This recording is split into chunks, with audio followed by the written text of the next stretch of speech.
Welcome in as we get basketball underway, the final game of the day on the third day of the Classic. Chipola and Daytona State. Robert Williamson set to bring in the coverage as we take a look at the five on the floor for the Falcons to begin with. Little Stewart, Gordon, Klapkova, and Aurora Gilchrist. Meanwhile, the Indians countering with Ruddock, Daniel, Brown, Heron, and Brill.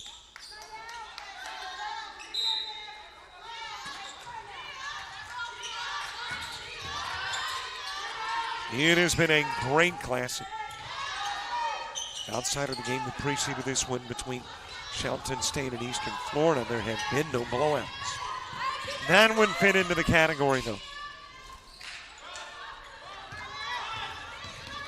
And if you look at records, 4-11 versus 15-0, you might see a blowout here. You might not, you never know.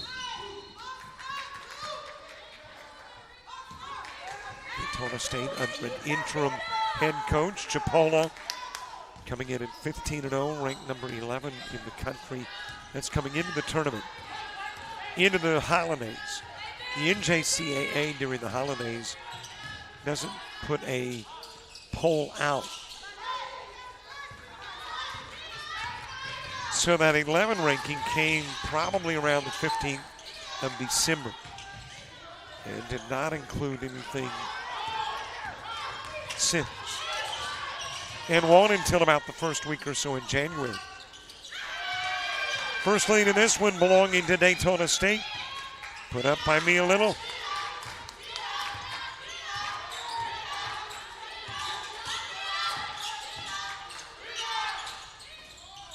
Off the rim, no good.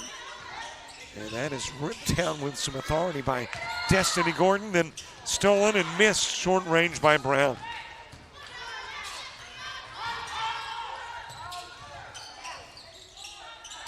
Off the rim with a three try.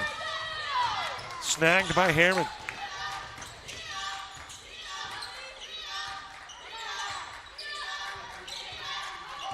Ruddock with it out front. Probably hasn't been many times this year. Chipola's gone 2 minutes without scoring. We are 2:09 into this one.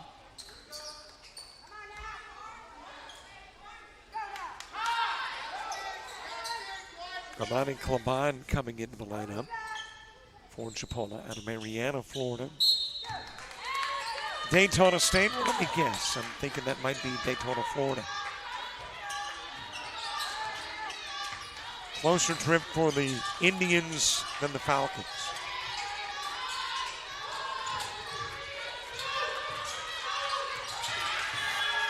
Taken away from Klaban. Little to the other end of the floor in a three-zip game. Back out front and goes to Little.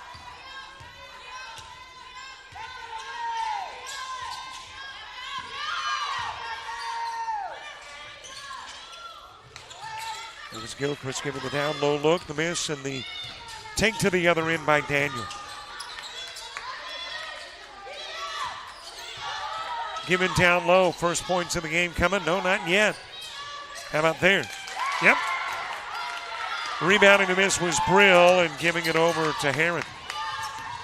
And Heron putting Chipola on the board.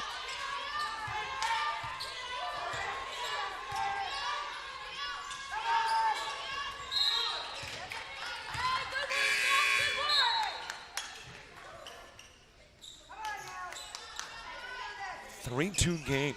6:45 to go, opening quarter. Third game of the day. It is game number 8 of the Classic. With 3 to go, so we are well over the midway point. Those 3 games played tomorrow. Get a little earlier start, by the way. Another 3-ball. This one put in by Gordon.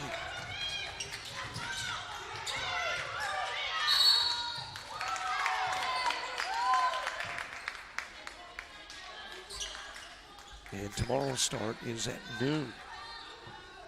Trying to get you home a little bit earlier on New Year's Eve.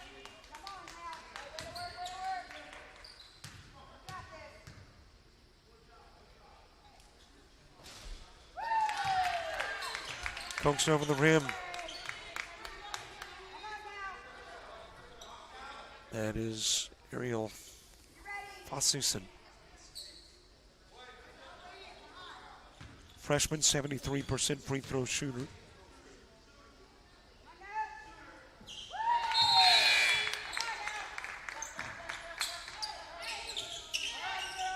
Well, I went over to Coach Rolls prior to the game and said, hey, how do you pronounce some names? And I missed the F-A-C-Y-S-O-N. I'm assuming that is Fascion name.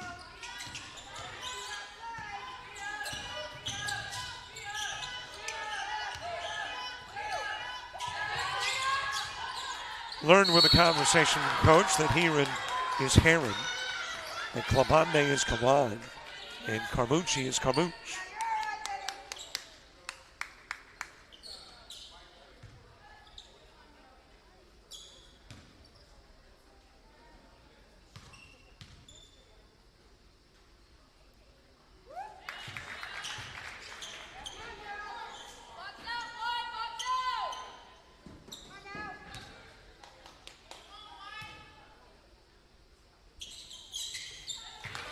Couple of free throws from Gilchrist. And Daytona has doubled up on Chipola. Got the steal on the inbounds.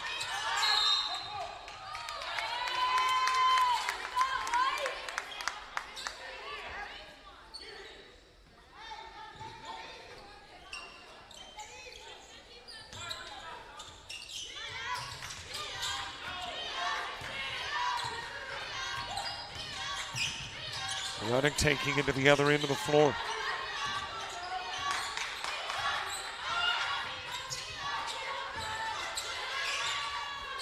Handed over to Heron. Heron losing the dribble. Able to scoop it up down low was Tyra Brown. And the Indians reduce it to a 2-point game.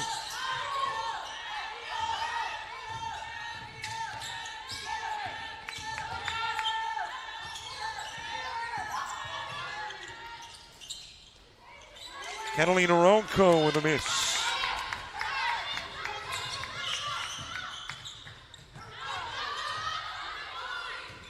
That was Claban trying to get the feed over to Brown.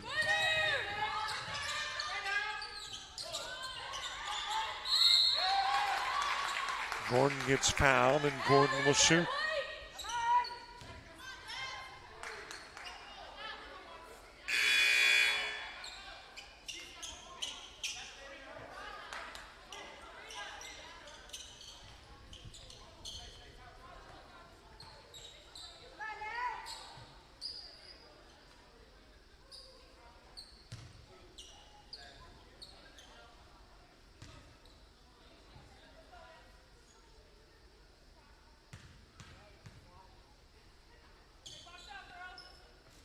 Destiny Gordon, a 63% free throw shooter.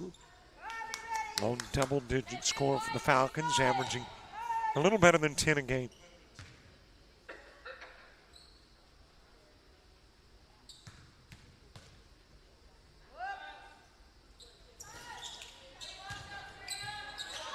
Rattled in and out. Heron grabs it, goes over to Ruddock with it.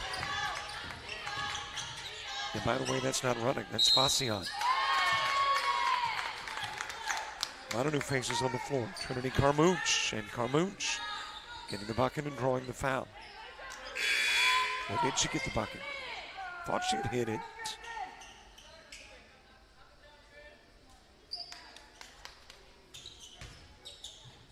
Nope, she's shooting 2. So missed the shot.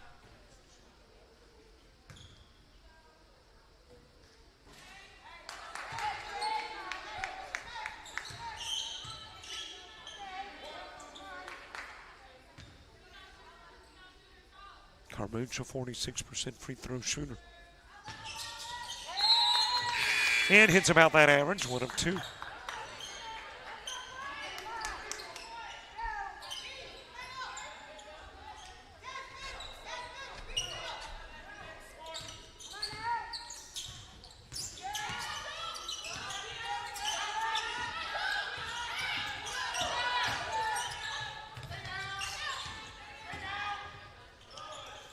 Into the paint, off the rim. That is Keisha Stewart. And we have hit the media timeout. And the 2-point lead belonging to the underdogs. 4-11 Falcons by 2 over the 15-0 Indians.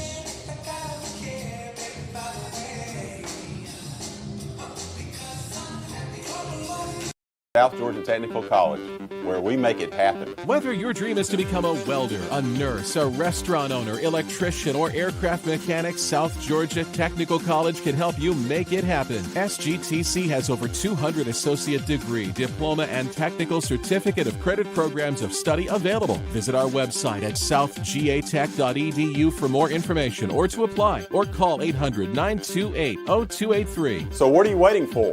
Let's make it happen.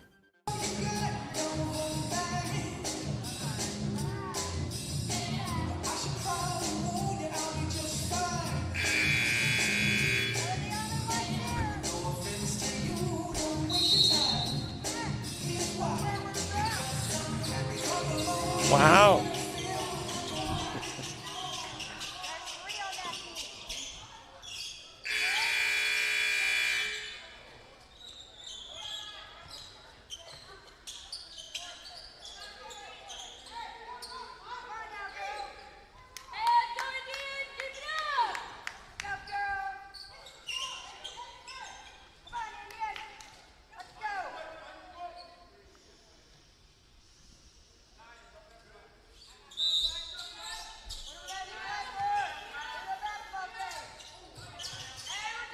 We come out of the media timeout into the 4:50 mark in quarter number 1. Daytona State with a 2-point lead after half the quarter. On down to Gordon. Given over to Stewart. Stewart into the paint. Back to Gordon. And Gordon. Did she get it? Nope. It was a shot clock violation.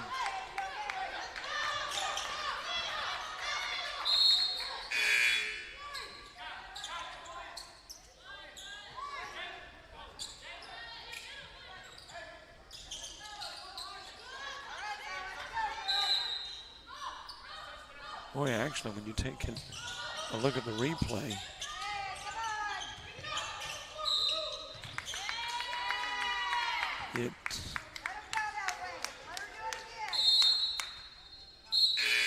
well, I was waiting for a buzzer to sound, or to actually a buzzer to indicate on the scoreboard, and it didn't do that, so you would have to have heard audio as well to know whether the shot beat the buzzer or not.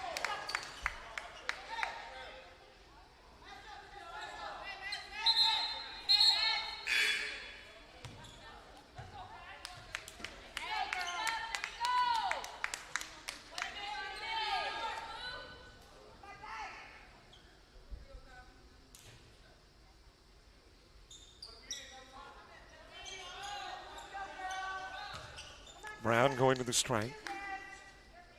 Trying to knot the ball game up.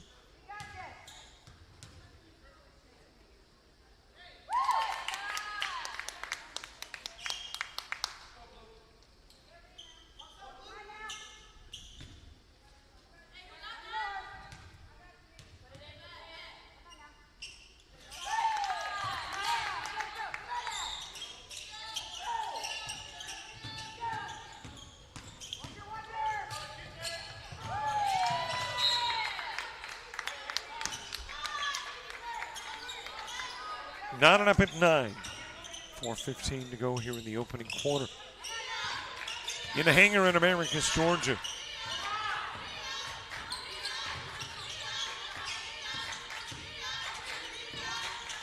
Ruddock with it at the stripe.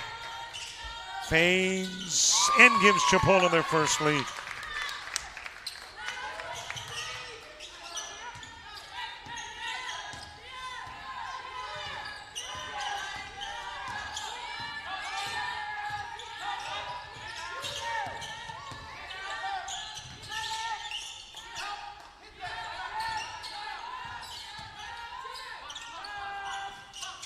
Off the mark with a 3 try from Gilchrist.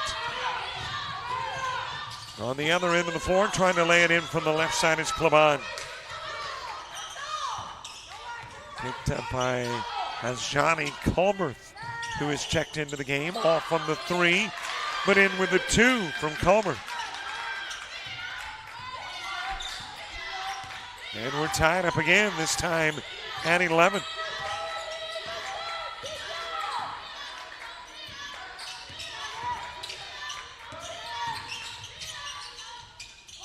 Ruddock with a miss.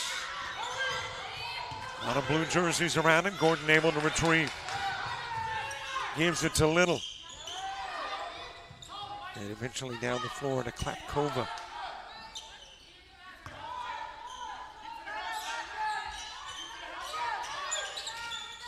Gordon with a miss. Retrieved by Brill. Lob down the floor to Brown. Off the glass and Chipola by 2.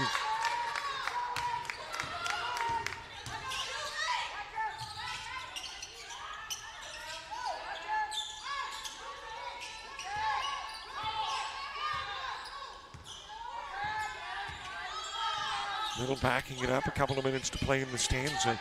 Chipola's got their biggest lead of the game at 2. Gordon with a turnaround.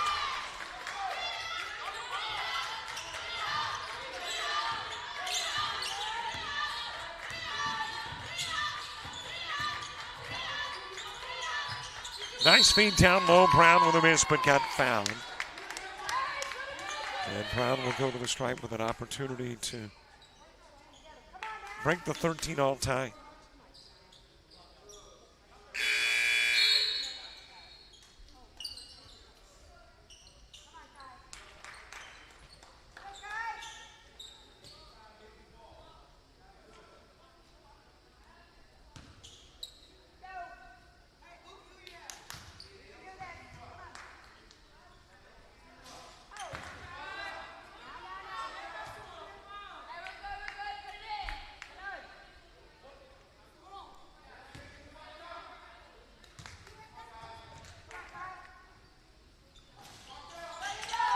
One of 2 goes Brown. Fascian back into the ball game for the Indians.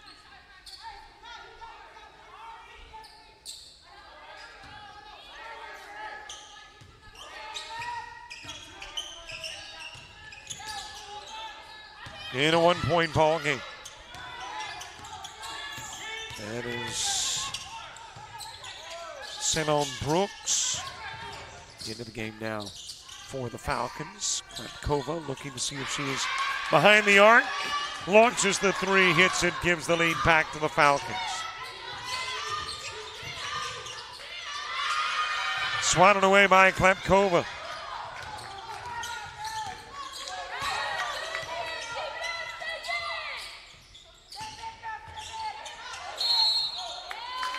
And there was a travel on Klapkova.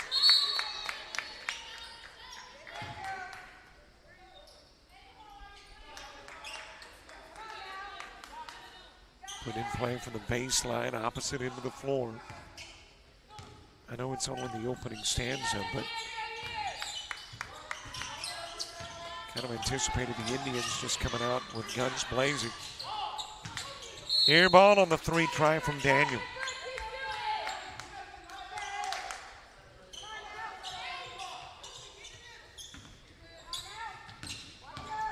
But Daytona State hanging with the number 11 ranked team in the country here in the first 10 minutes.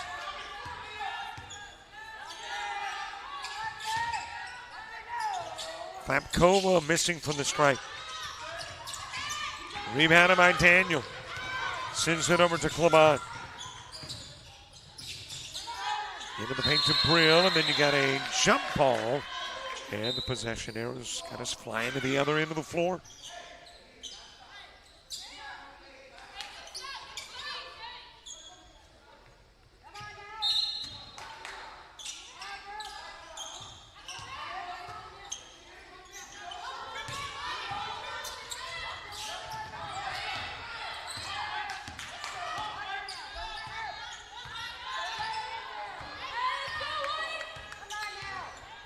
Screen set by Stewart. Little giving to Brooks. Brooks 3-ball off the iron.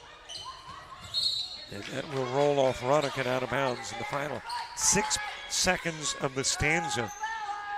Will be spent apparently on this end of the floor, barring something unforeseen on the inbound. Giving to Klapkova. Brooks. And that'll do it for a stanza of basketball. Falcons taking a 2-point lead into quarter number 2 over the Indians of Chipola.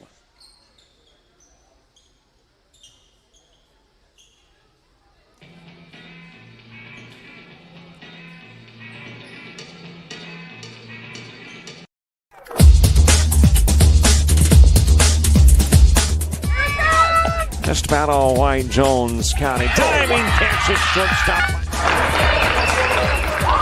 Gross.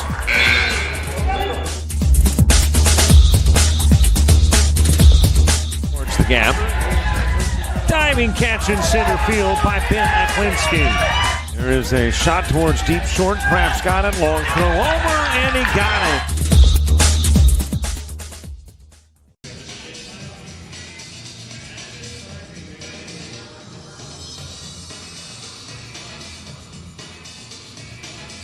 Just checking scores from games elsewhere.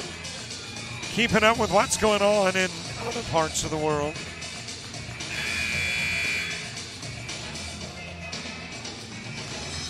I mean, that's my speculation. Just venturing a guess.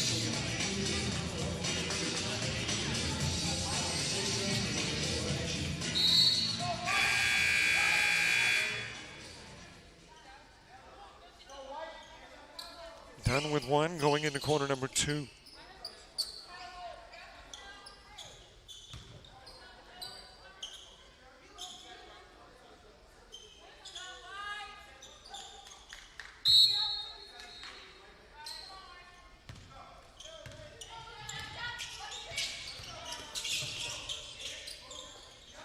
Levine sitting it down low. Off the underside of the backboard from Carmouche.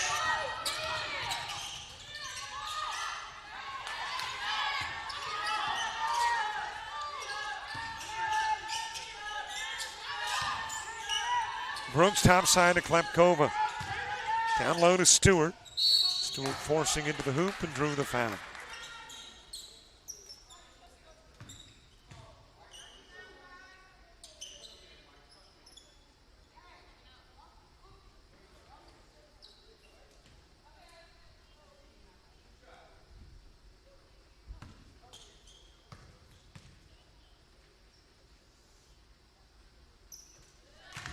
Stewart a 54% free throw shooter. Averaging just a smidge under 10 a game.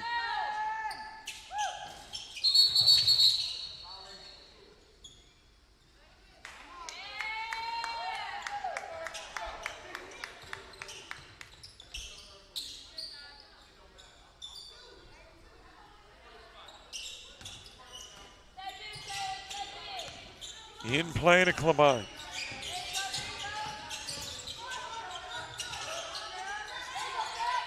Daniel with it out front. Asks for a screen from Brill.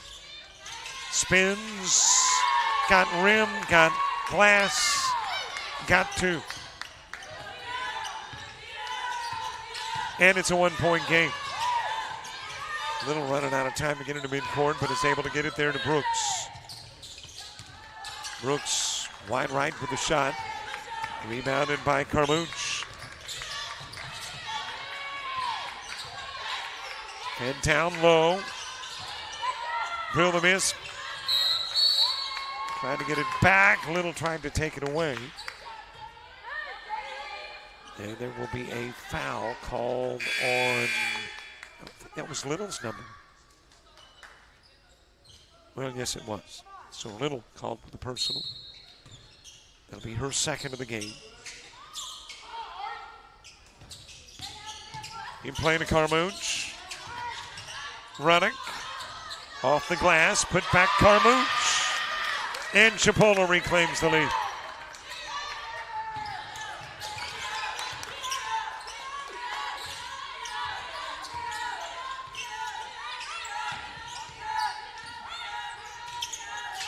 Out front to Stewart, fed down low, last minute decision, trying to get it to Gilchrist. Stolen away by Brill, and on the other end, dropped in by Carmouche.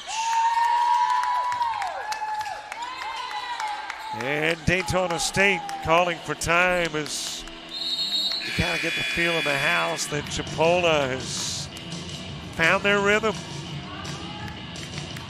with 8:13 to go in the half.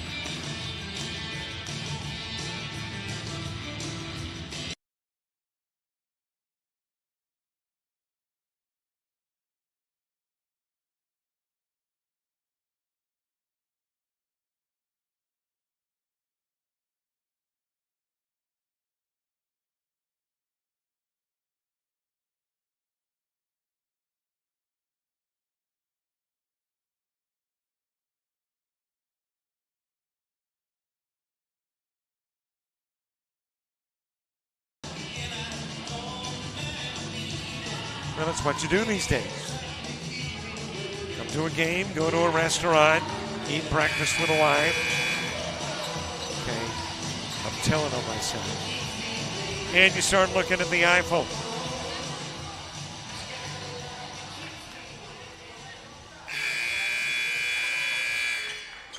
You know, I remember when these things first came out.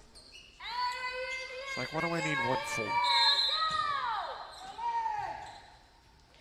And now it's like, how do we live without them?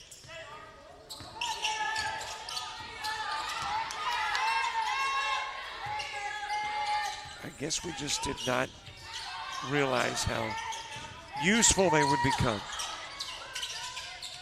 Sent out front to Stewart. Into the corner, the three ball in and out for Culberth, but the putback is good.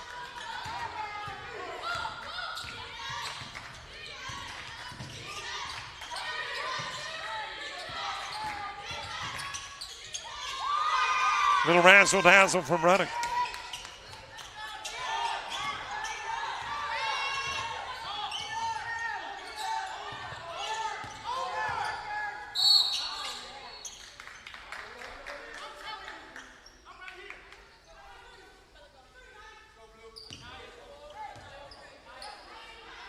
Got a little bit of a push. That push apparently was Ruddock. Ruddock picking up her first foul.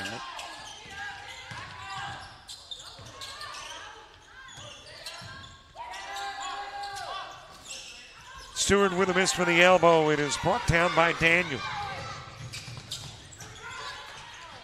Lost in the paint. Brill able to find it.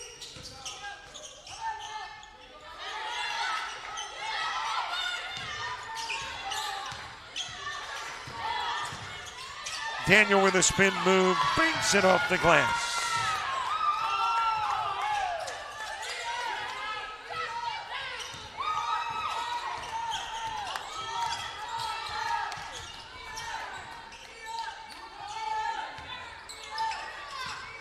Handed over to Stewart. Give it to Culberth. Rebounded by Daniel.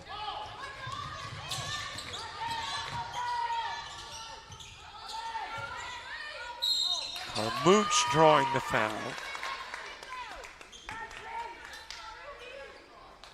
And we'll head to the line.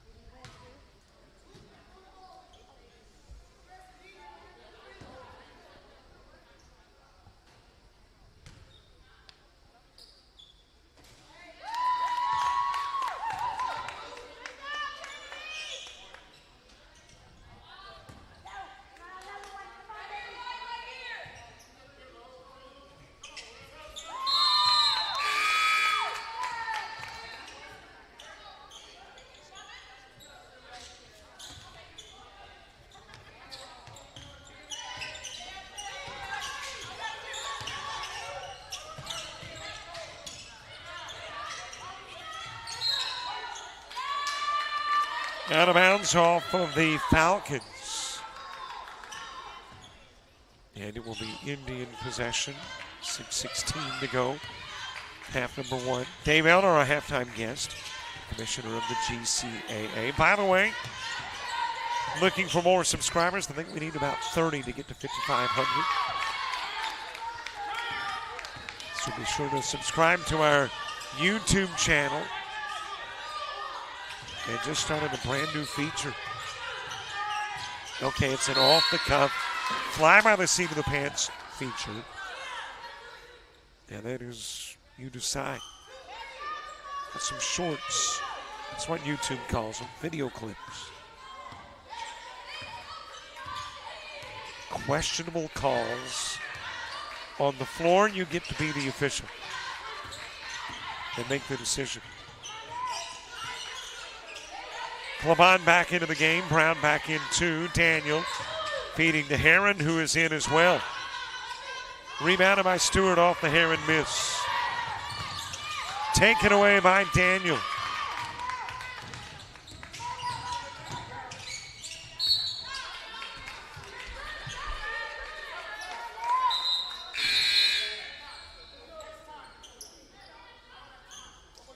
Here comes Fossian back into the ball game. Daniel going out for the Indians.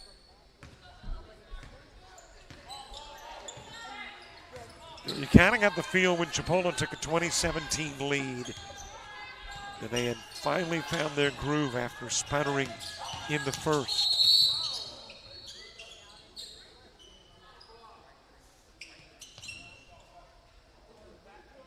And now that lead is expanded to 9.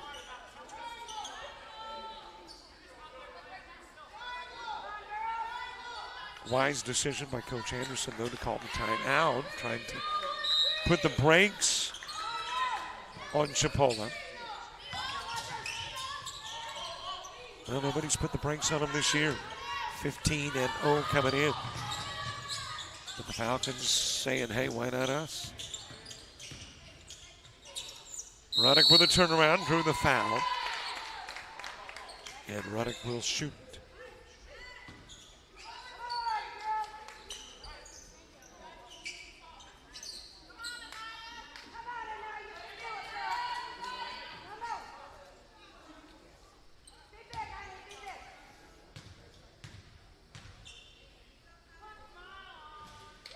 Well, I guess somewhere along the way, one of the call timeouts prior to the 5-minute mark was our media break. Because typically, with a dead ball inside 5, that's what we would be doing. Taking a break. Not taking the break.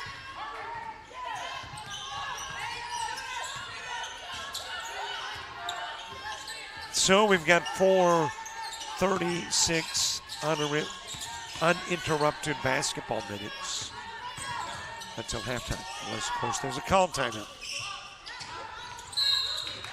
Got a miss by Culberth.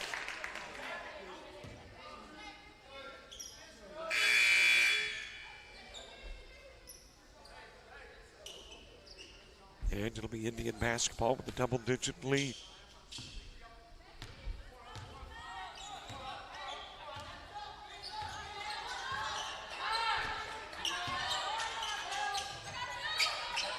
Tomorrow, Chipola and South Georgia Tech tangle. South Georgia Tech with a win over Eastern Florida, knocking off a ranked squad.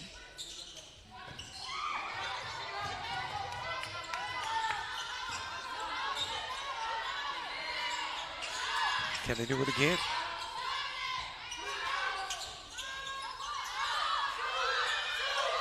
Brown drawing the foul with a tick left on the shot clock.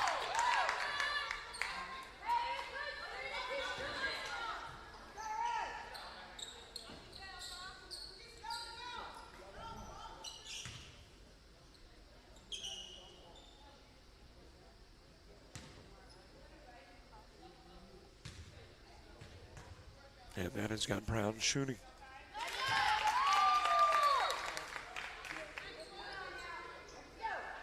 Good free throw shooter, 76%. And a good free throw shooting team in Chipola at 71.5%.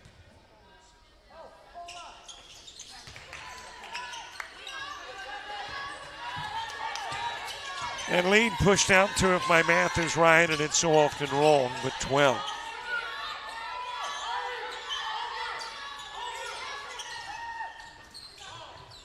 Off the rim with a Gilchrist 3. And that will go out of bounds off Klepkova and belong to the Indians.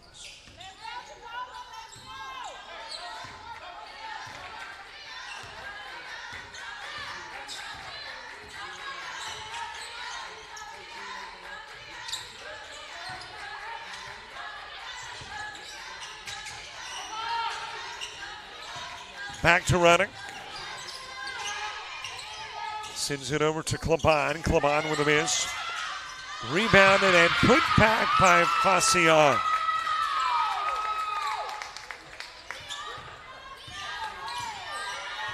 As we get inside 3 to play in the half.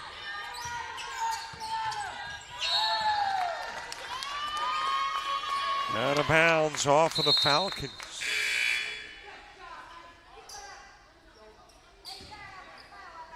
Brooks coming into the game for Daytona State.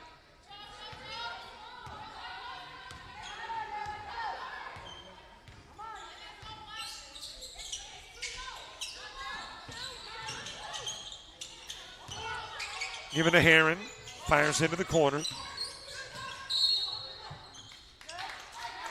That'll go out of bounds. Last got a Falcon. Chipola keeps it with 2.5 to play in the half. And half of the shot clock left. Ruddock. Giving to Fascion. Fascion from the elbow. And it'll go out of bounds off of the Indians.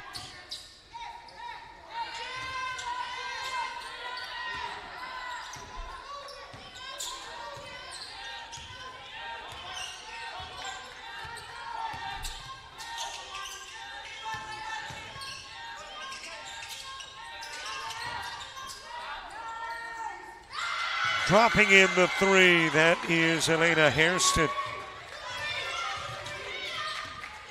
Hairston recently inserted into the game. Her presence felt immediately. Ruddock with a miss, got it back, and this time from short range hits 2.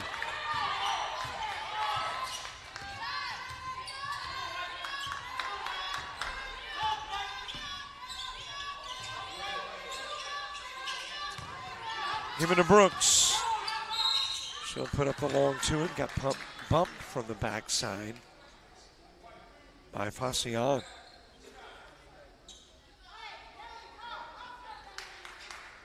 And a 2-shot foul for Brooks.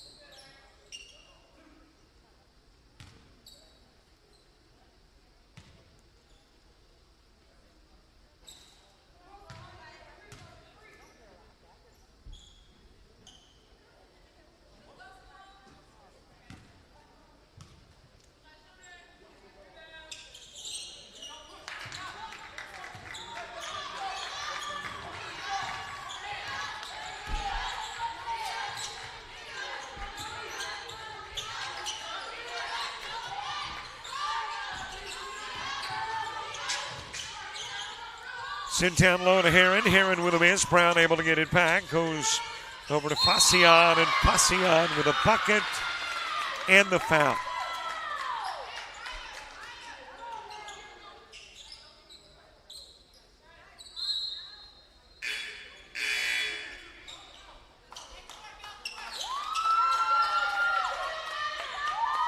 Carmouche coming back into the game for the Indians. Also checking in is Ashante Lewis.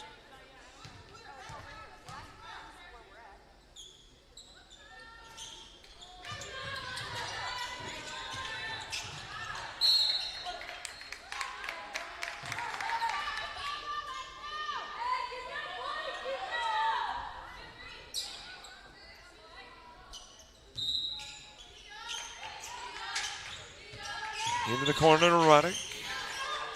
Lost into the paint, able to get it back. Fascion calling for it, puts up the 3. Rebounded by Klepkova as we get inside a minute to go. Half number 1.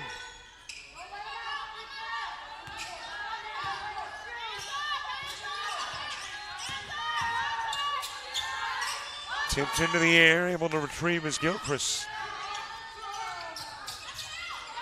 Lake nearly lost it. I checked that. That was Brooks that nearly lost it. Klapkova fading, misfiring on the 2.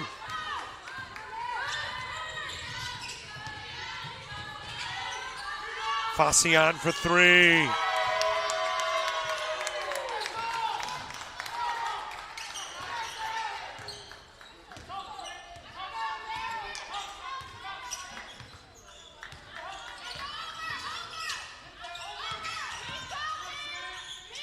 Gilchrist just inside of the arc.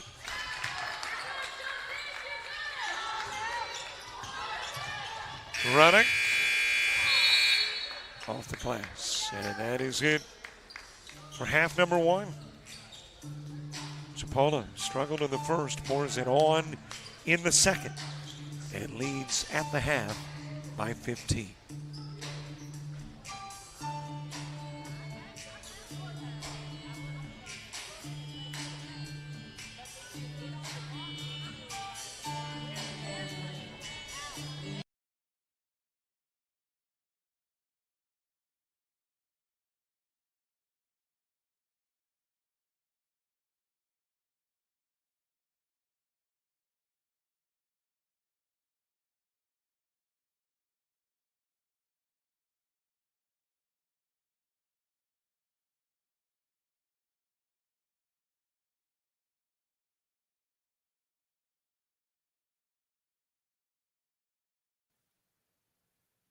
Great to have with us as our halftime guest, the commissioner of the GCAA, Dave Elner.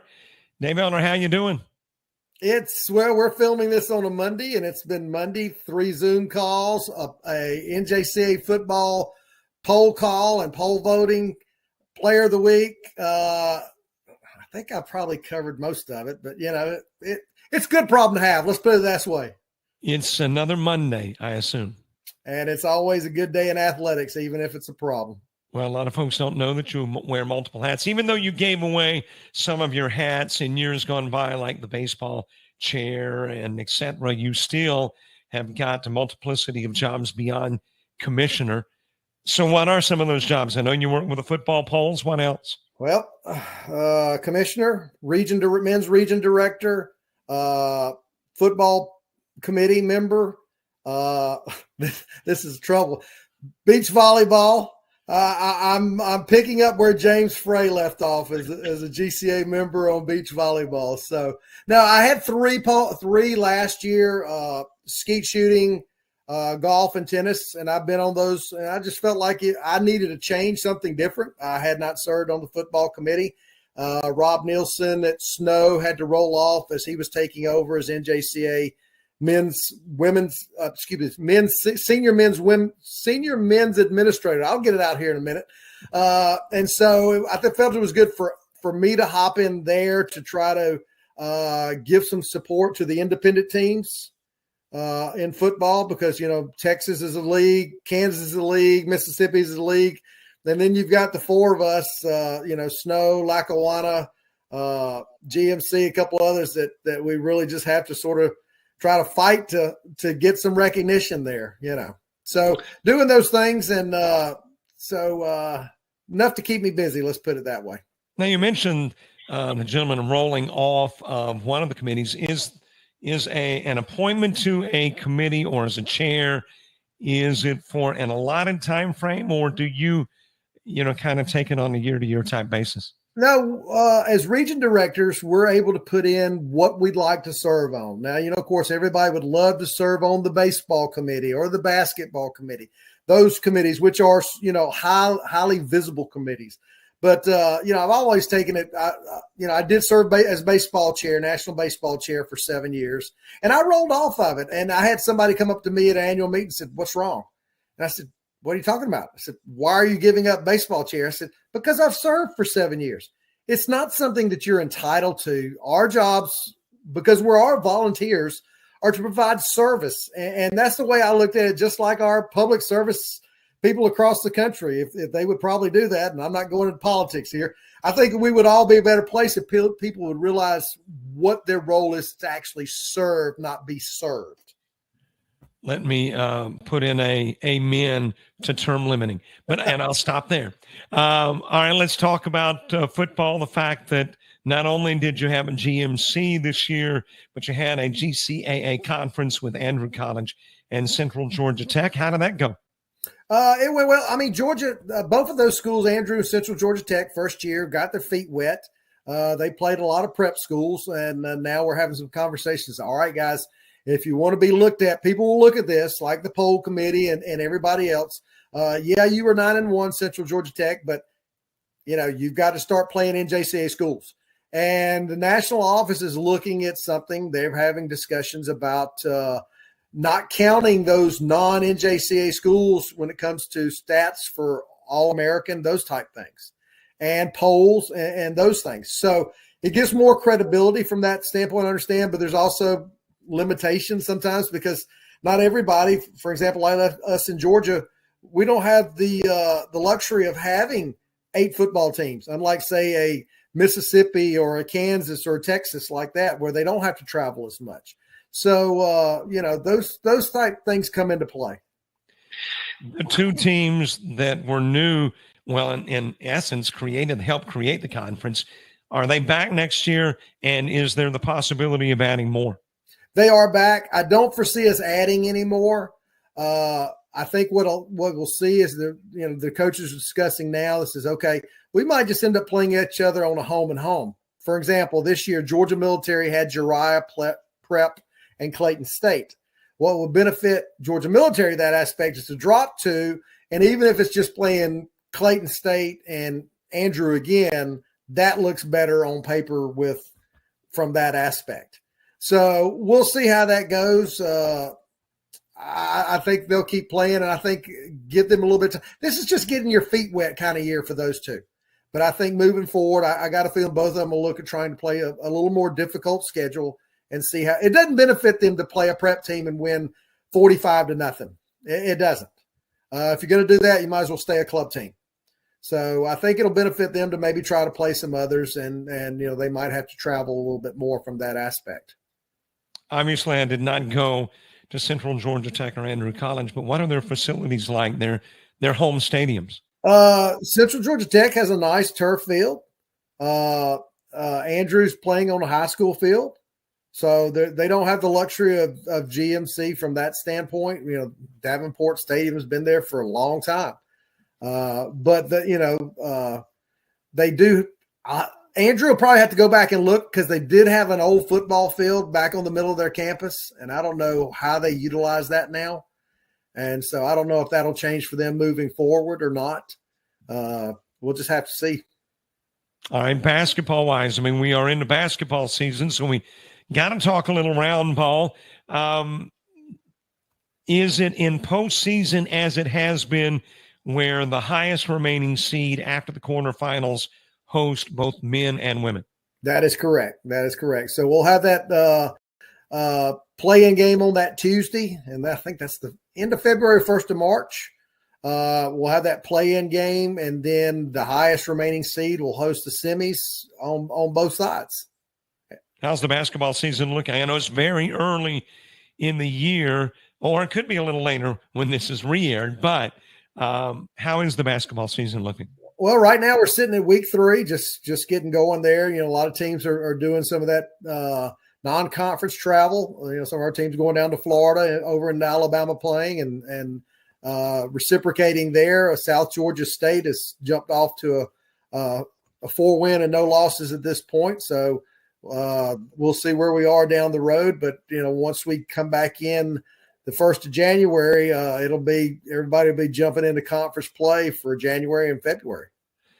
I hear just these little whispers of maybe some regions joining other regions due to maybe a lack of the number of schools. Is there any conversation of Region 17? Is it 17? That's correct. Yep. Yes. Okay. My brain at this age, is there any conversation of it absorbing another or vice versa?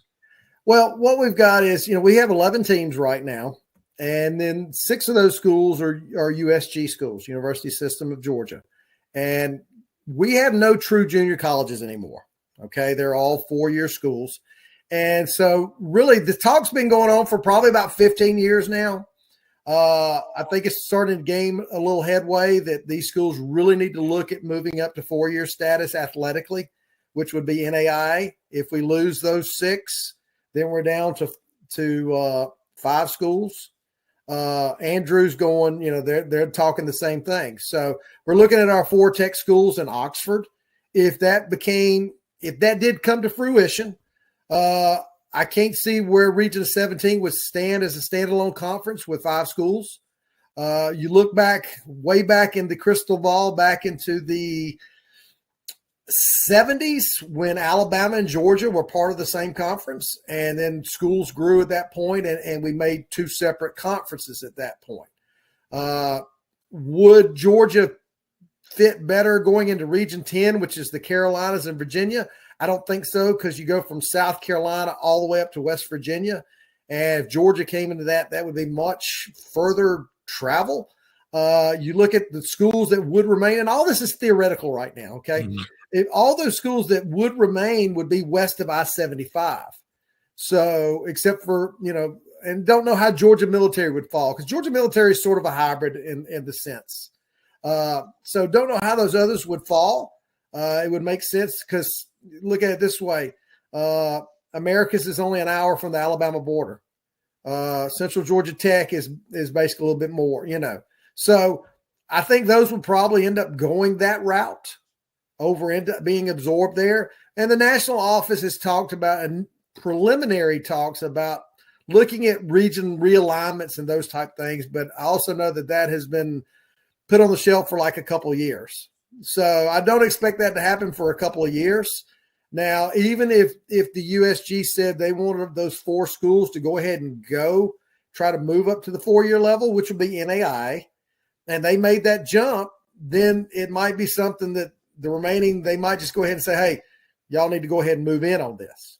So there's a lot of pieces that would have to come together for all this. And like I said, this talk's been going on for 15 years.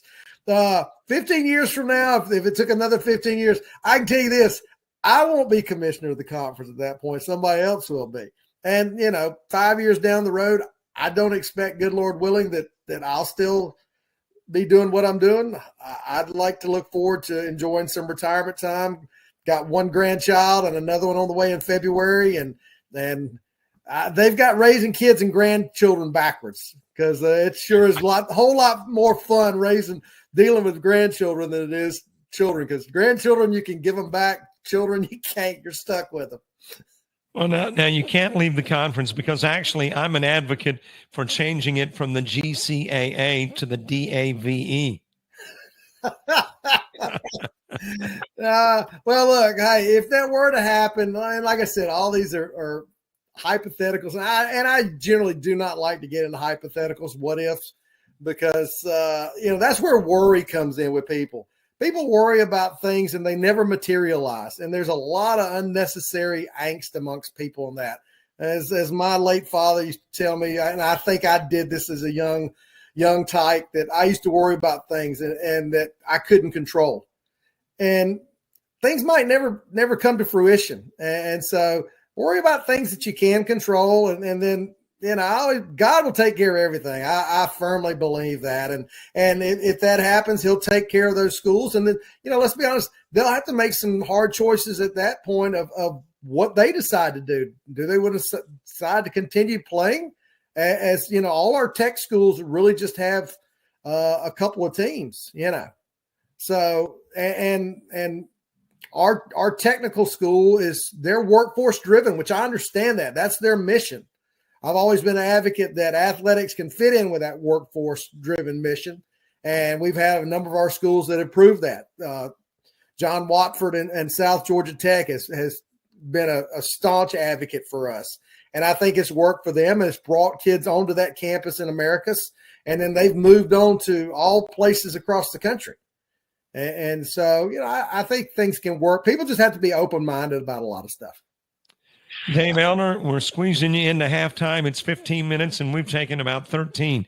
So we'll wrap up the conversation. I know we'll talk again And I know we'll see you in either late February, early March, somewhere in the state of Georgia. We will. And hey, let's not softball and baseball. They'll come around and those seasons will get going in January, and then they'll be playing in May there. So we'll talk about those at a later date. Dave Elder, Commissioner of the GCAA, thanks for being our halftime guest. Robert, appreciate you as always, buddy. Thank you.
Back to the basketball, last half of the third game of the day.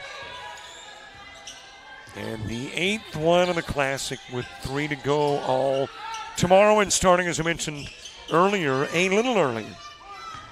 It'll be a noontime start versus a 1 o'clock start for the basketball tomorrow, in hopes that we can get you from Americus to wherever you need to go safely before midnight, for the start of the new year.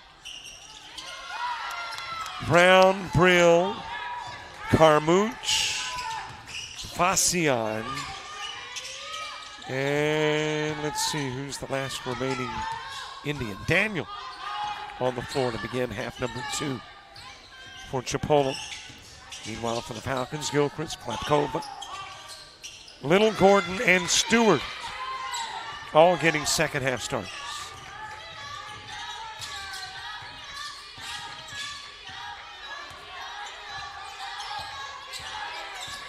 Third quarter of basketball. In a 42-27 game brought to the glass. And the recipient of the foul and the soon-to-be foul shooter is Daniel.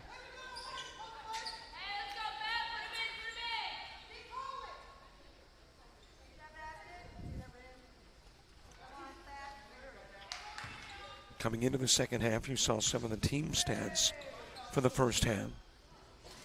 Taking a look at some of the individual numbers. Top scorer for the Falcons was Gordon with 6. 3 had the rebounding lead. Stewart, Gordon, and Klepkova, all with 3 rebounds each.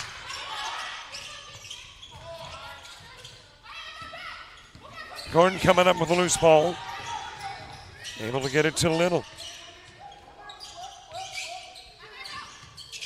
Gordon with a bounce pass down low. Stewart from outside of the paint. Tipped over to Gilchrist. Most time on the floor in the first half for the Falcons. 17-40 by Klepkova, who also had a couple of blocked shots in the first half. There were 11 first half fouls committed by the Falcons. You got Roca with 2, Culberth with 3, Little, Stewart, and Gordon with 2.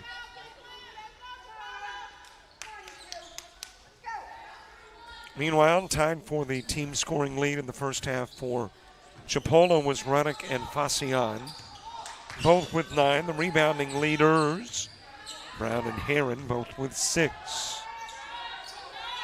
And the only Indian with foul issues was Brown with 2. Ruddock stayed on the floor longer than any other Indian. 18 minutes and 34 seconds.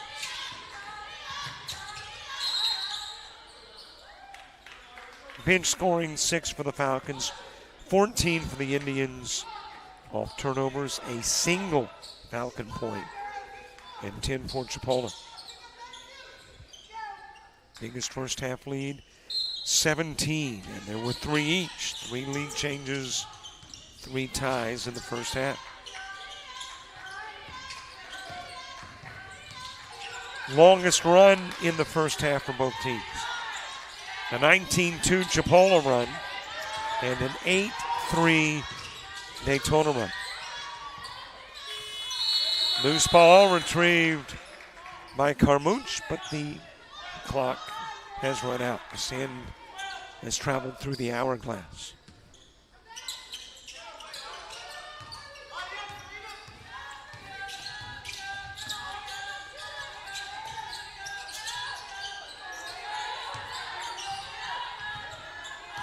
Those, by the way, your first half stats.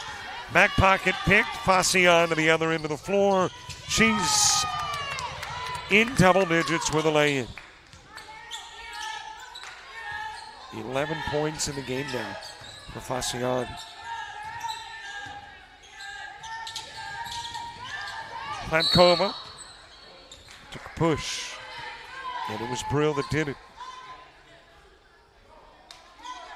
And Brill pleading her case with the official, saying, okay, are you sure? Can we look at a video replay and maybe see? Nope, can't do that in NJCAA.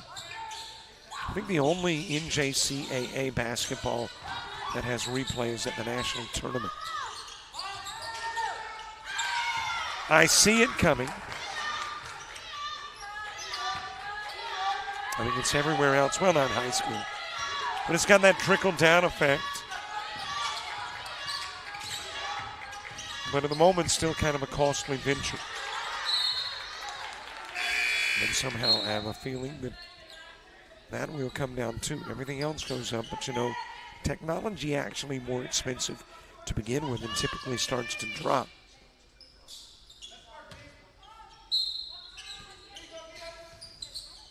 Runnican play to Heron. And take it into the glass, Daniel.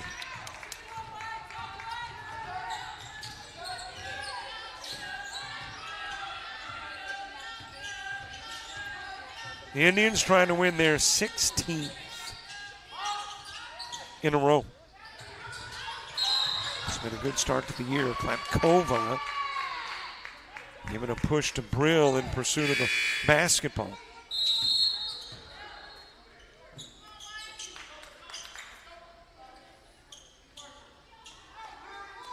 And she will be charged with a foul. And Plankova coming out of the game after picking up her second.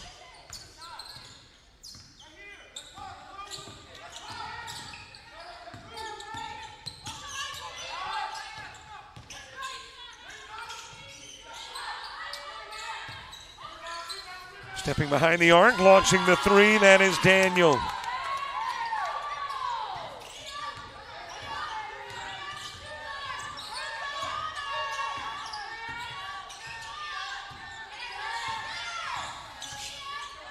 Little got it on the left side, handoff goes to Gilchrist. Loose ball retrieved by Daniel. Ruddock to the other end of the floor. Behind the back with the toss, and Heron wasn't ready for it. Tyra Brown and her two personals back into the ball game. Do have two Browns on the Chipola squad. Tyra and Michaela. And let's see, do we have both on the floor at the same time? Nope, not right now. I think we did last night.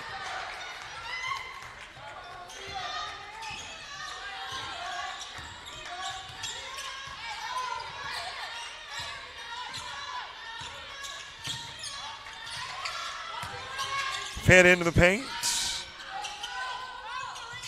Brown not able to get it to drop. Loose ball eventually retrieved by Gordon. 2-on-2 break to the other end. Gordon from outside of the paint.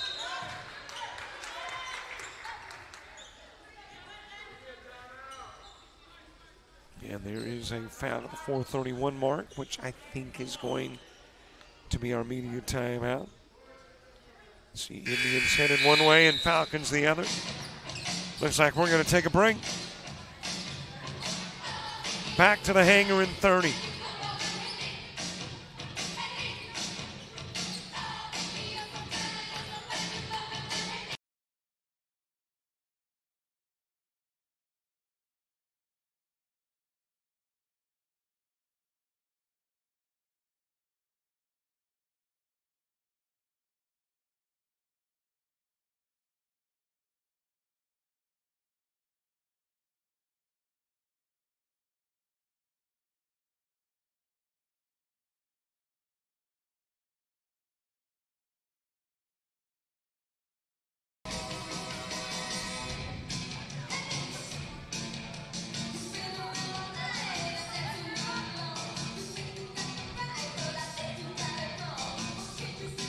Don't stop dancing.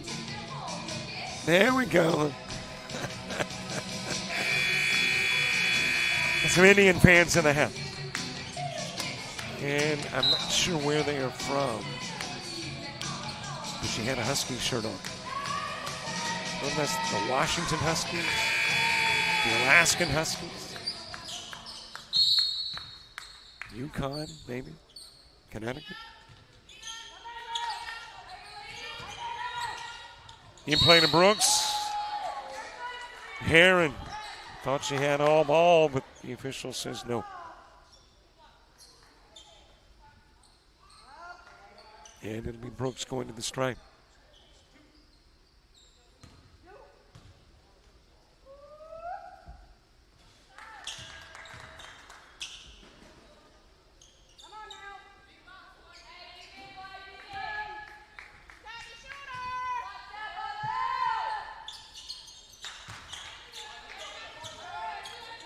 Brooks trimming into a 13-point game. It is manageable. It's doable if you are the Falcons.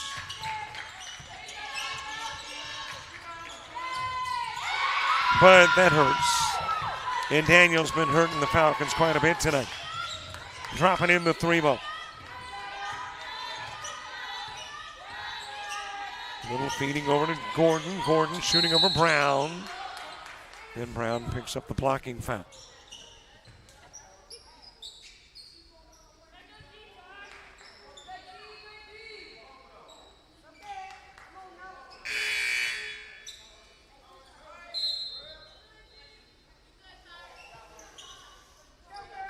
Fossey on the sidelines. Brown coming in. Now you got the two Browns. You've got Michaela and Tyree.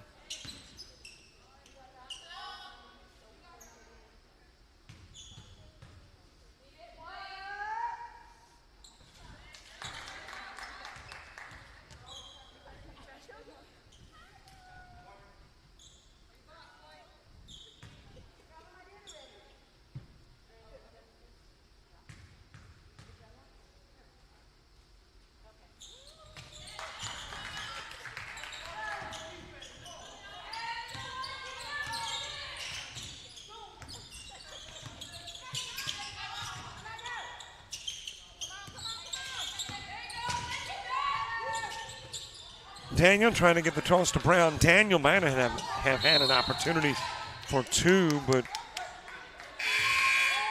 unselfishly trying to get rid of it. Klavkova coming back into the game. Stewart exiting for Daytona State.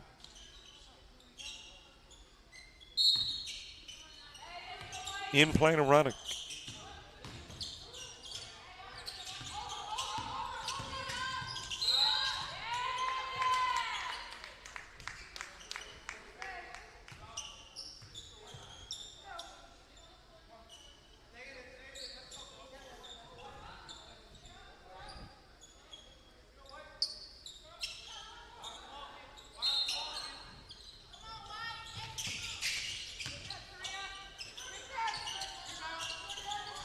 Turn around from Heron. Heron with a miss. Gordon wrapping it up. And I would say that got a little testy, but briefly so. Now they're going to call a foul on Brown. And that'll put Gordon at the strike. And that will be 4 on Brown.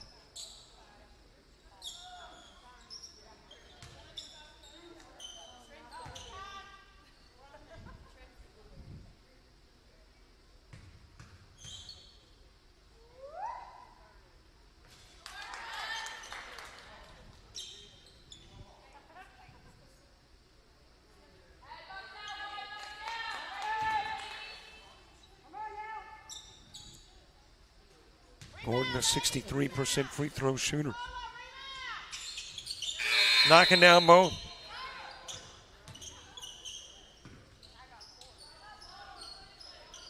Carmouche back into the ball game for the Indians. And Tyree Brown with those couple of, make that 4 fouls now. Coming out of the game, had a couple of fouls in the first half. And has picked up 2 here in the third. So she comes out of the game.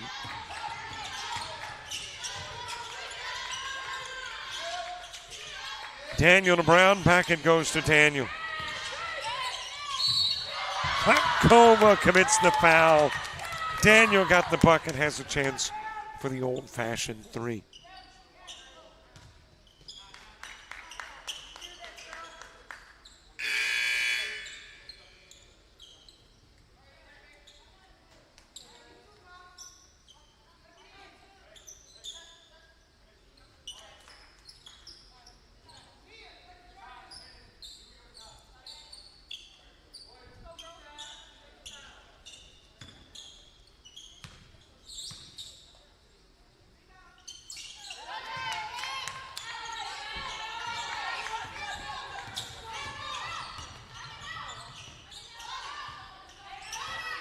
$15-point lead, the largest lead for this Indian squad has been 17.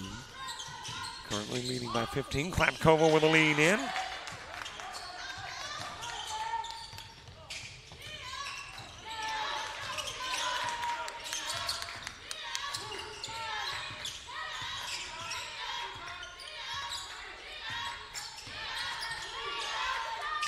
Over to Heron, puts it on the floor with the dribble. Give goes to Brown. And Brown got hit on the trip in. That was Culmer with a foul. And I think Culmer was the one that had 3 in the first half for the Falcons. If so, that is 4 now for Culmer.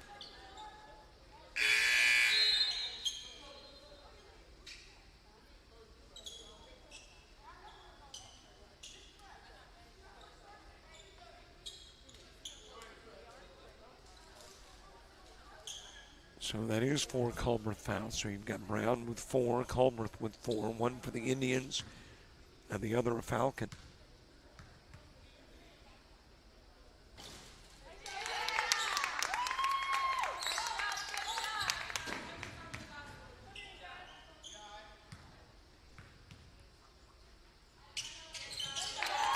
Both Brown shots good.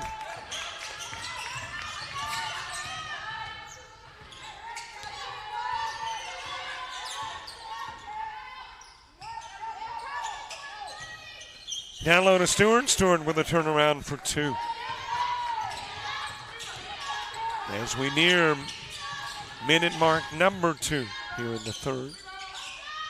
Brown with a miss from short range. Stewart's got it.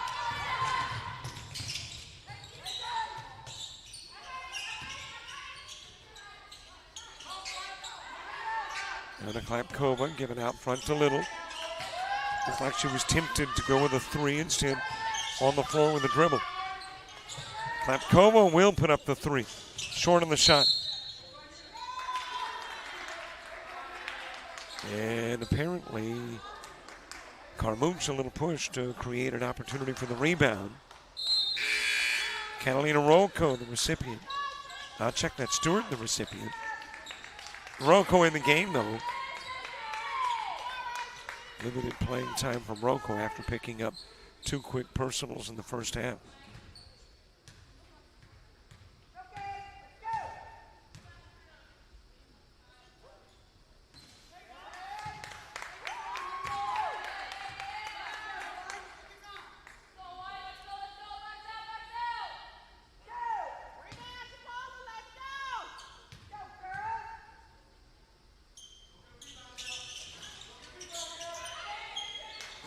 Couple of misses for Stewart. Carmouche with a board.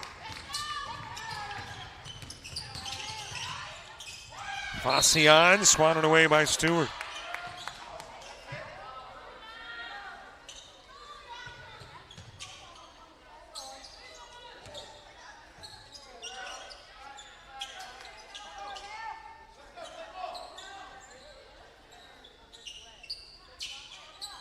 And apparently a little moisture. That's why a couple of Lady Indians took a tumble there in that vicinity.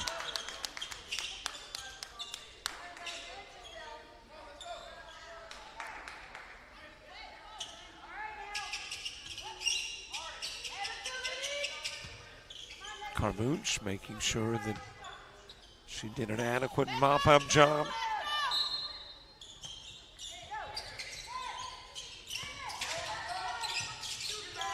From the top of the key, Daniel. She's got the old-fashioned and the modern three. And Chipola's lead 16.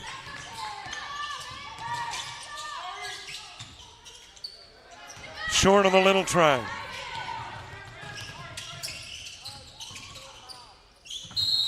Daniel losing control, but apparently it's going to be a little foul that helped her lose control.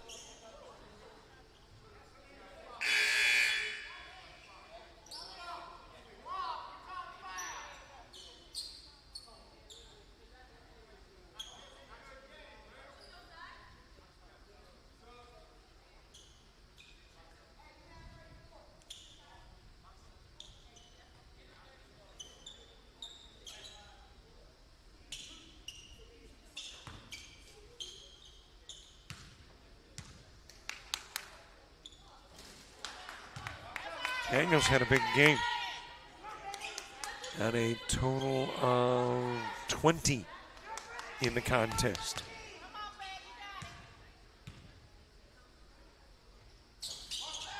Over 2, Stewart with the rebound.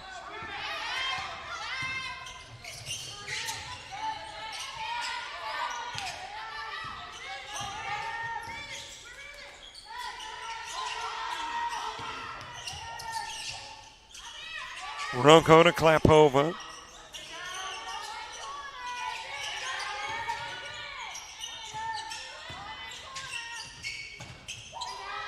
Stewart.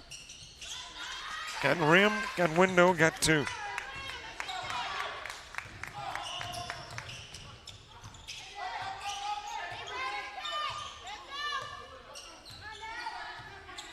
Turns it into a 14-point game with less than a half minute to go in the quarter.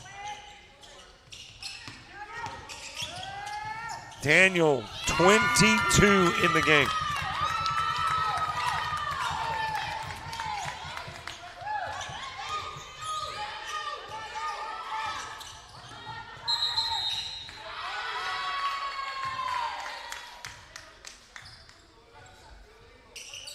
And an illegal screen.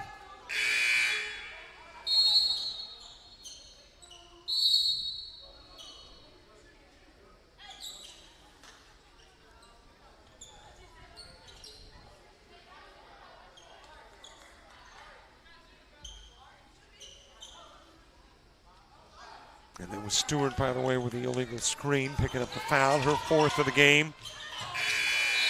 Which means you've now got 3 with 4.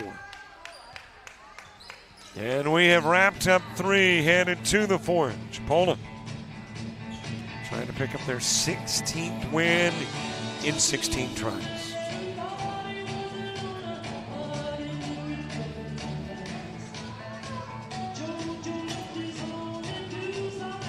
South Georgia Technical College, where we make it happen. Whether your dream is to become a welder, a nurse, a restaurant owner, electrician, or aircraft mechanic, South Georgia Technical College can help you make it happen. SGTC has over 200 associate degree, diploma, and technical certificate of credit programs of study available. Visit our website at southgatech.edu for more information or to apply, or call 800-928-0283. So what are you waiting for?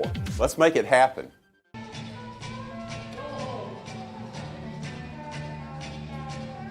They got a whole family on the phone there. I tell you, I mean, You got to have the phones. Popsicle guy's going, hey, I don't know if I'm supposed to be here. So let me go for cover.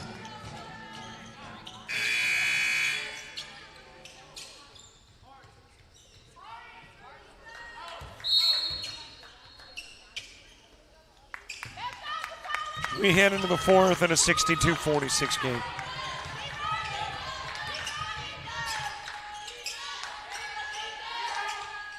Top of the key, Ruddock with a miss. Carmouche missed one, buddy. Second shot, no good, too. Klapkova grabs it. Kicks it out to Rocco. Gilchrist trying to take three off the lead. Carmouche with the board.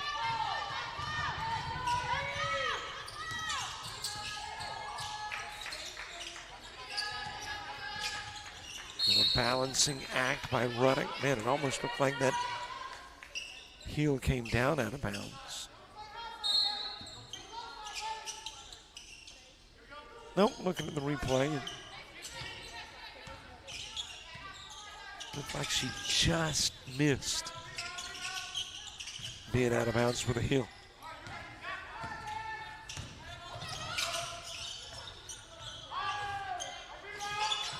Brooks missing on the three, rebounded by Brown.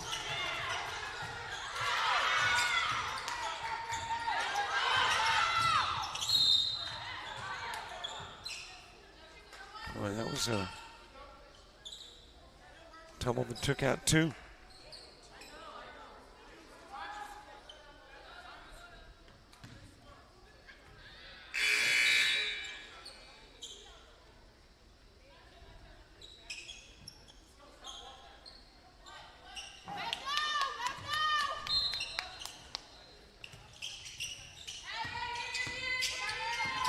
Handed to Ruddock.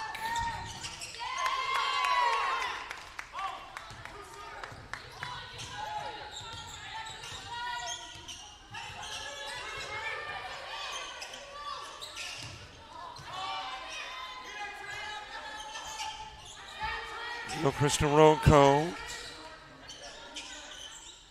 That is a long, that's almost a Stephen Curry three.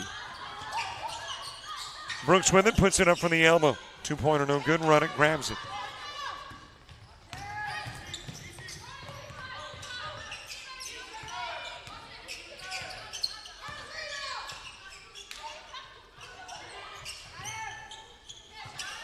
Sent down low to Brown, and after Brooks went for the steal, there was nothing but two for Brown. And we will get a Daytona State timeout at the 8:03 mark in quarter number 4.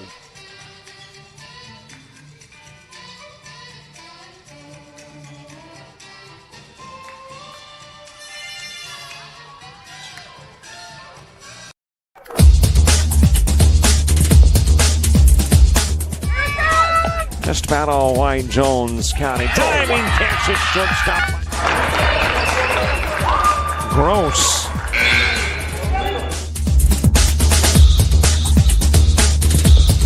Towards the gap. Diving catch in center field by Ben Aklinski. There is a shot towards deep short. Kraft's got it. Long throw over, and he got it. Well, there is a very important part of our broadcast too. I was about to say of a basketball game here, but it's also an important part of our broadcast because she provides the stats that we have at halftime. So thank you very much for your stats, for the teams, for the broadcast. That's an integral part of us and obviously the game as well. Got to know what happens. Got to know the statistics, the data, the tendencies.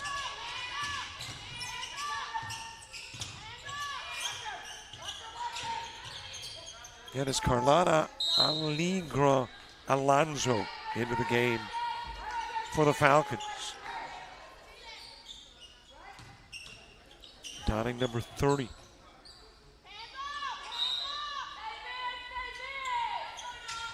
Put in play to Klepkova.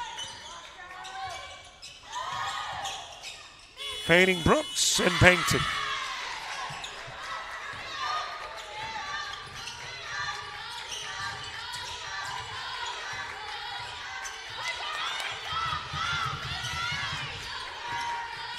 Fascian backing it out.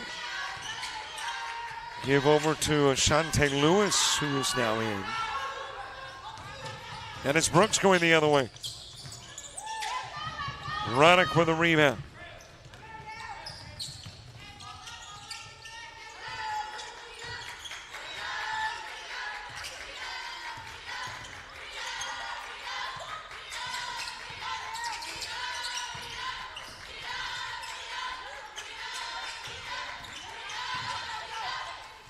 Drive to the glass. Brown shot blocked by Klepkova. Goes to Rocco. Feeds to Gilchrist. Out front, that is Alonso launching the three off the rim.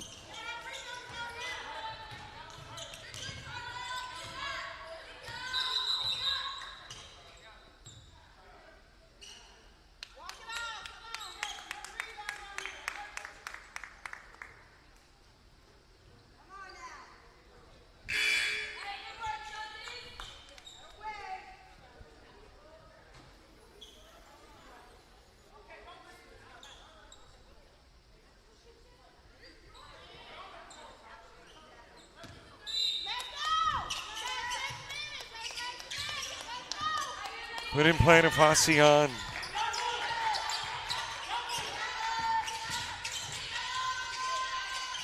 Really tight window to try to get it down to Brown. Brown into the game playing with four. Four personals. You've got three players now with four personals.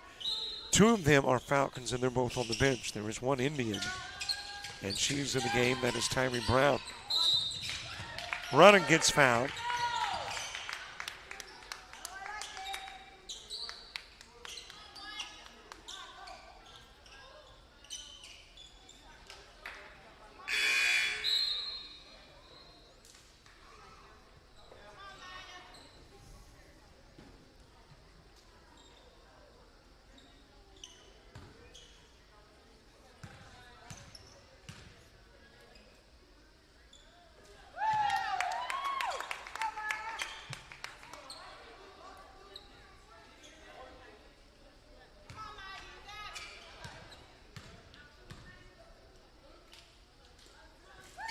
Ruddock knocking down two.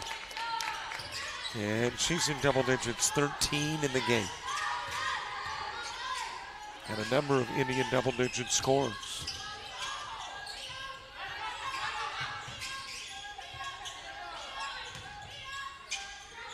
Stewart bumping it off the window. Stewart, another one of those with four personals. But with a little over 5 to go in the ball game, down by 18, you've got her in the game. And to Brown, and Brown with the right hand for two.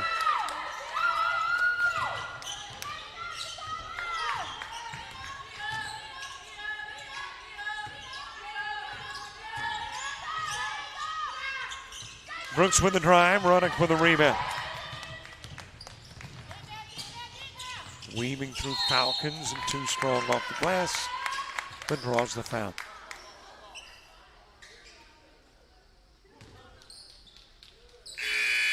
And that is going to be on Stewart, and she will foul out of the game.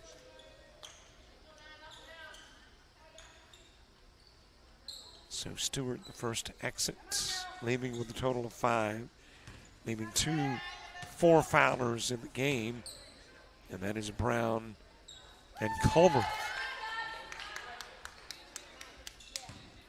Brown in the game for the Indians, and Culverth at the moment on the sidelines for the Falcons.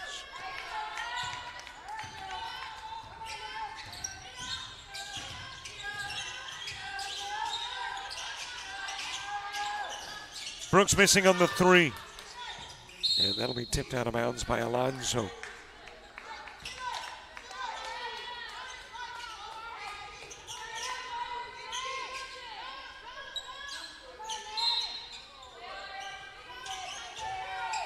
In play from the corner from Rocco, puts it in play to Brooks.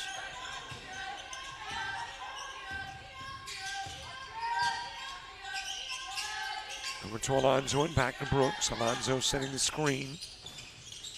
Matea Henry into the game for the Indians.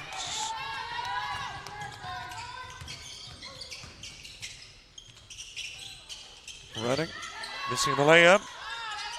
Put back. One drop for Lewis. Rocco sending it to Brooks. Brooks with a miss. Brown with a rebound.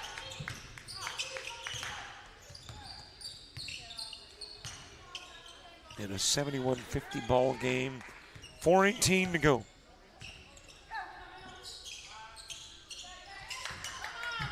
Loose ball retrieved by Brooks. Gives over to Rocco. Shoots the three off the rim. Rebounded by Henry. And Henry has it taken away by Rocco. Brooks lays it in uncontested.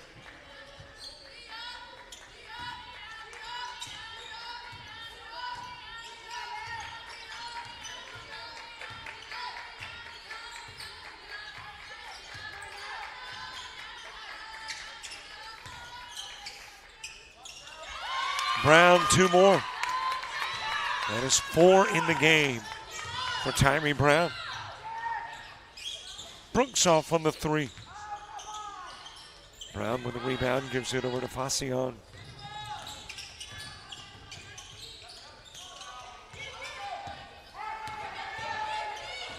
Turned over to Colbert, then Colbert will lay it up and in.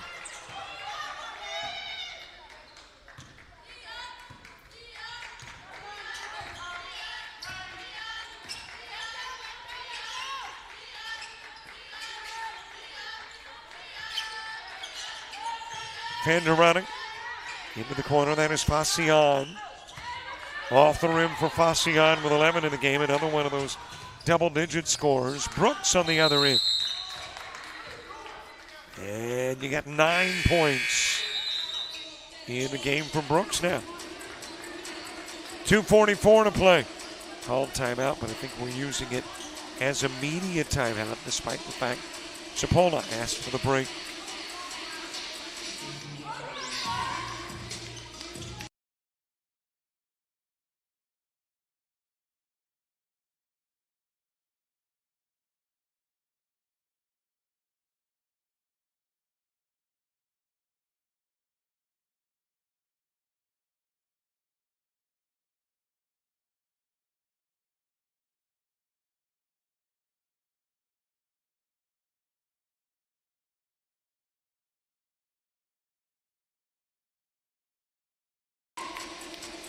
It's part of a Chipola group.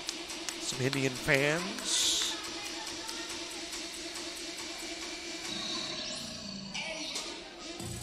Checking out their Indians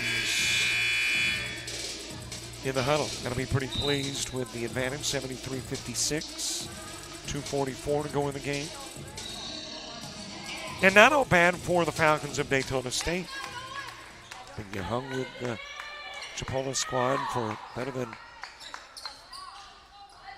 a quarter and a half, and even after Chipola went on that run when it looked like they were going to put the foot on the accelerator and not let off, Falcons did not quit.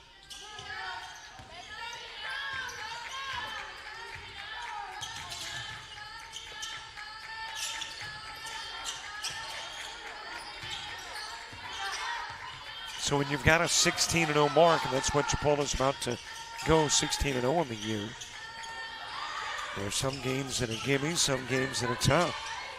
And despite the score at the moment, this would be one of those tough games. First points of the game for Henry.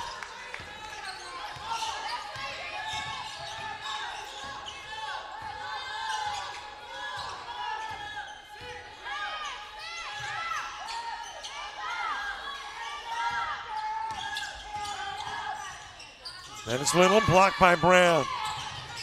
Able to get it back, Little. Over it goes to Gilchrist, shoots the three off the rim. Alonzo with it. And that is Little with the scoop. Brown may have committed the foul if she did. We've had a Falcon to go, and if it is Brown that committed the foul, we'll have an Indian to go. And it is on Brown.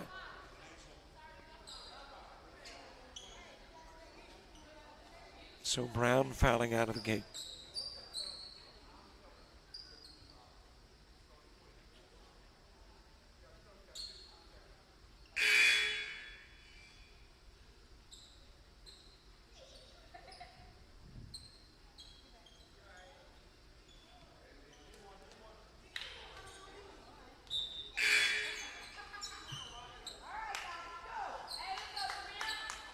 There comes Heron into the game for Brown. With 1:40 to play.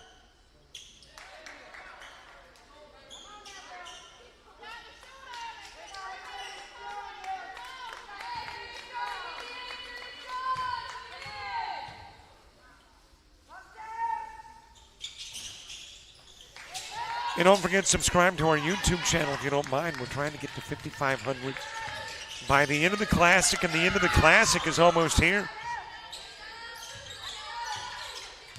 And I think we still need about 30. And to check out the questions attached to the videos. New feature to our YouTube subscribers, Gilchrist with the foul on Heron.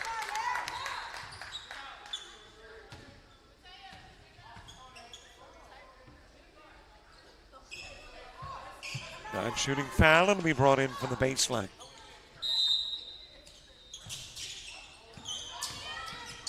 Nearly taken away by Little, but Fascian able to get it. Henry back to Fascian.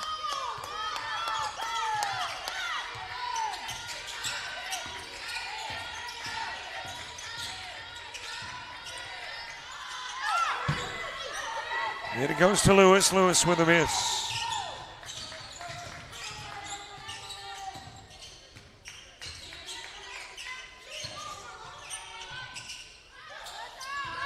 Alonso couldn't get it to drop. Aaron's got it.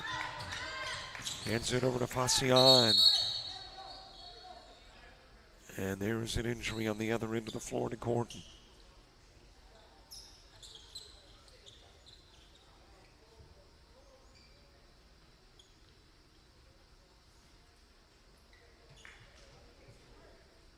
So when they take a look at the injury, well, good news. Well, good news that she's up. Hobbling over to the sidelines, not particularly good news.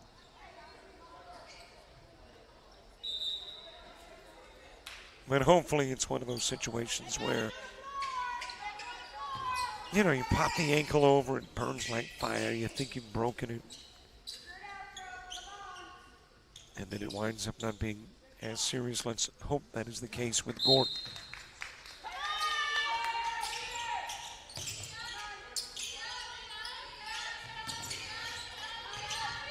Hand into Fascian. Chipola's got one more game in the Classic.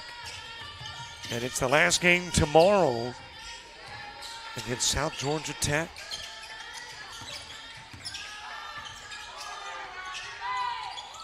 Fascian misfiring on the three in the final 14 seconds will apparently be primarily spent on the Falcon end of the floor.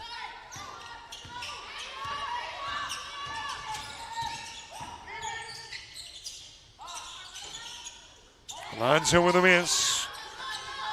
Rebounded by Carmouche, given to Fascian, and there is your ball game. And there is your third day of the Classic. 75-57 final. Chipola knocking off Daytona State. And we are ready for New Year's Eve with noon, 2, and 4 o'clock games tomorrow. I think that's right. We'll see you then. 75-57 final. It is a Chipola win. They go to 16-0 on the year. Daytona State now 4-12.